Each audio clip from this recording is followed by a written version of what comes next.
নমস্কার বন্ধুরা, মণিমার রেসিপিজে আপনাদের সকলকে স্বাগত। আজকে আপনাদের কাছে নিয়ে এসেছি দক্ষিণ ভারতের একটি জনপ্রিয় রেসিপি আপ্পাম। একটু তেল ছাড়াই এই রেসিপিটি অল্প সময়ে অতি সহজে তৈরি হয়ে যায়। চলুন দেখে নেওয়া যাক। বন্ধুরা, প্রথমেই আপ্পাম যে চাটনির সঙ্গে সার্ভ করব সেটা বানিয়ে নেব। তার জন্য মিক্সির জারে নেব 2 চামচ ভাজা বাদাম আর 2 চামচ ভাজা ছোলা খোসা ছাড়িয়ে নিয়ে নেব কিছুটা নারকেল। আমি নারকেলটা ছোট ছোট টুকরো করে কেটে নিয়েছি। 4টে কাঁচা লঙ্কা আর 3 কোয়া রসুন, পরিমাণ মতো নুন, অল্প চিনি আর অল্প তেঁতুল আমি জলে 5 মিনিট ভিজিয়ে রেখেছিলাম, সেটাও নিয়ে নিলাম। প্রথমে অল্প জল দিয়ে মিক্সিটা চালিয়ে নিয়েছি, তারপর আরও কিছুটা জল দিয়ে আমি এগুলো ভালো করে পেস্ট করে নেব। মিক্সির জার ধুয়ে অল্প জল দিয়ে দিলাম। আপ্পামের চাটনিটা খুব পাতলা হয় না, তাই আমি এটা পেস্ট করতে অল্প অল্প করে জলের ব্যবহার করেছি। চাটনিটা বন্ধুরা এরকম কনসিস্টেন্সি থাকে। এবার ফ্রাই প্যানে নিয়ে নিলাম 2 চামচ সাদা তেল। তেল গরম হলেই দেব 1 চামচ সর্ষে, অল্প হিং, 2টো শুকনো লঙ্কা ছিঁড়ে নিয়েছি। এগুলো হালকা করে ভেজে নিয়ে দেব কিছুটা কারি পাতা। কারি পাতাগুলো সব কিছুর সঙ্গে ভালো করে ভেজে নেব।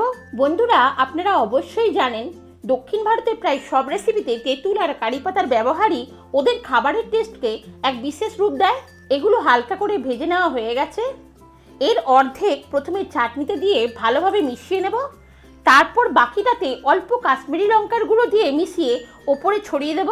দেখুন বন্ধুরা, চাটনিটা কতটা সুন্দর দেখতে লাগছে। এবার আপ্পাম তৈরি করার জন্য মিক্সির জারে দিয়ে দেবো 1 কাপ সুজি, 1 কাপের থেকে কিছুটা কম দইয়ের কাপ ধুয়ে অল্প করে জল নিয়ে নিয়েছি, পরিমাণ মতো নুন, 1/2 চামচ চিনি, সবকিছু ভালোভাবে মিশিয়ে দিয়ে মিক্সিতে মিহি পেস্ট তৈরি করে নেব। দেখুন বন্ধুরা, মিহি পেস্ট তৈরি করে নিয়ে একটা পাত্রে ঢেলে নিয়েছি।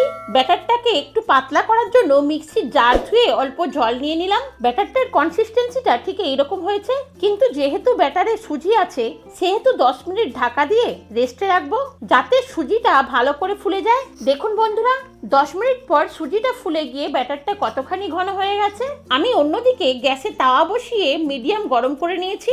এবার একটা ইনো আমি সুজির ব্যাটারে ঢেলে দিয়ে অল্প জল দিয়ে দেবো যাতে করে ইনোটা অ্যাক্টিভ হয়ে যায়। বন্ধুরা, 100 গ্রাম সুজির জন্য একটা ইনো লাগবেই। যদি আপনাদের ঘরে ইনো না থাকে তাহলে আপনারা 1/2 চামচ বেকিং সোডাও ব্যবহার করতে পারেন, কিন্তু ইনো দিলেই ভালো রেজাল্ট পাওয়া যাবে। এবার ভালো করে মিশিয়ে নেব।